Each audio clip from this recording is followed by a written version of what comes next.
ولسمشر غني د لوړې مراسمو راوروسته نن ورځ لومړۍ ګمارنه وکړه. دا چې ولسمشر غني تازه څوک ټاکلی ټول حال را سره په دې ویډیو کې کتلی شئ.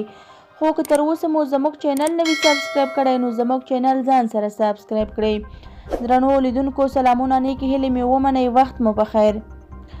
عبدالهادي ارغندیوال د مالیې وزارت سرپرست وټاکل شو.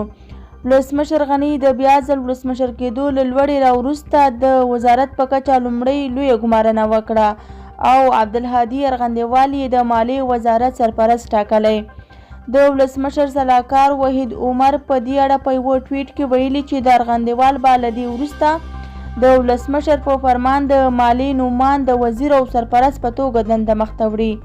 ښاغلي عمر ویلي د کابینې د نورو غړو ګمارنې لړۍ هم روانه ده او د کابینې د بشپړېدو وروسته به ټول په یو ځای د ملي شورا ولسي جرګې ته د باور رایې اخیستلو لپاره ور وپېژندل شي.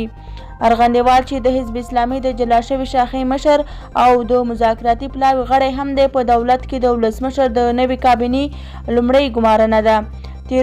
تېره شپه ولسمشر غني ازبک ټبر شاکر کارګر د خپل دفتر رئیس وټاکه او څو ورځې وړاندې ابراهیم الکوزی د منازعاتو د حل چارو کې لوی سلاکار ټاکلی و.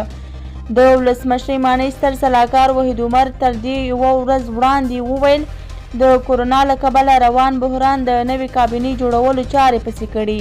حکومت په کابینه کارونه نهایي کړي دي. ښاغلي عمر پرون سهشنبه په کابل کې یوې خبري غونډې ته وویل د ملي روغې جوړې شورا د جوړښت چارې به هم په وروستي پړاو کې دي.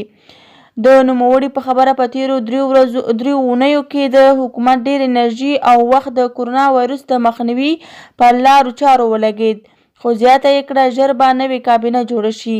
ولسمشر محمد غني د خپلې لوړې مراسمو پر ورځ ژمنه کړې وه چې تر 2 اونیو به یې نوې کابینه اعلان کړي، خو له دغې ژمنې څه باندې 3 اونیو په تېرېدو د نوې کابینې لومړی غړی معرفي شو. دا وه زموږ ویډیو. که زموږ ویډیو مو خوښ وي زموږ ویډیو لایک او زموږ چینل سبسکرایب کړئ. له توجه څخه مو نړۍ منندوی یو. تر بیا ښې چارې ولرئ.